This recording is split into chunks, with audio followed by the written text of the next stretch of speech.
Thank you, Chair Lauda, and for convening this hearing, and thank you to our commission for being here today. Earlier this year, along with more than 100 colleagues, sent letters to automakers raising concerns about the removal of AM radios from certain models. Virtually every public safety expert has attested AM radio is critical to our emergency warning infrastructure, and removing AM receivers from cars could put millions at risk. I hope the Commission will seek ways to ensure that Americans maintain access to AM radio reception in vehicles. As already mentioned, I want to stress the real need for our country to execute on a licensed spectrum pipeline to advance our economic and national security. Everyone in this room knows that commercial innovation needs to happen, and I expect the administration and Congress will elevate this issue moving forward. I am pleased that the FCC is refreshing the record on 5G fund, but I'm concerned that the FCC is prioritizing areas that already have access to next-generation technologies like 4G, instead of areas that have no advanced services whatsoever.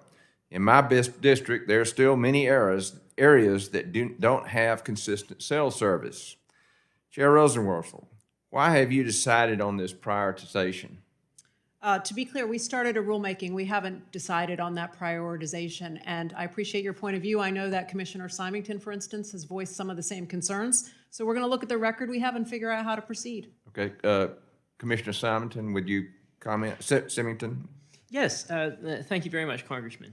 So with the 5G fund, there's the possibility that this could pay for overbuilding at times when parts of America, such as the parts of your district that you identified, do not yet have reliable cell phone service. It's important to point out that if an area is already served by high-speed 4G service, there's little further advantage to the consumer to overbuild with 5G relative to spending the money on opening up coverage to all Americans. Okay. So we don't want to. So in my opinion, we shouldn't be doing that. Yeah, absolutely, and I thank you for your work on our behalf.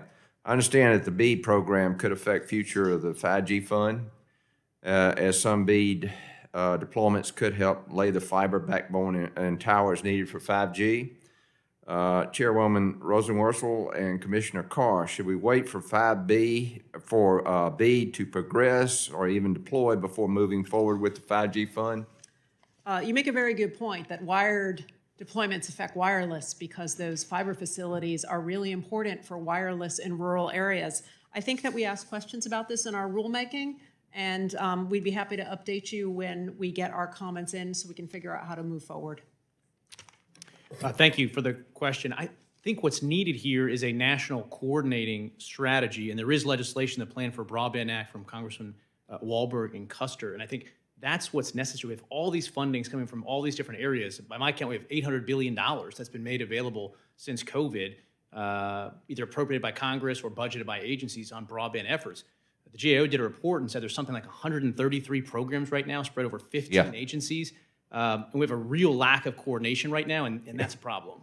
Yeah, and I think there needs to be some accountability as, how much we actually spending to deploy, broadband in rural areas, and why do we have so many of these overlapping costs? Yes. Yeah, if I could just make a pitch one more time for the help of this committee to work with us on that broadband funding map. It's a map designed to do exactly what you describe, identify which programs. That's my next question. Yes, you delay. Recently released the third iteration of the new National Broadband Map, which was required by the Broadband Data Act. In your blog announcing the new map, you note that the number of unserved homes and businesses fell by 1.1 million. Do you know whether this decline is due to build-out versus corrections to the map, like corrections to the number of overall locations? It's a very good question. It's a mix of different things, increases in number of locations, increases in build-out.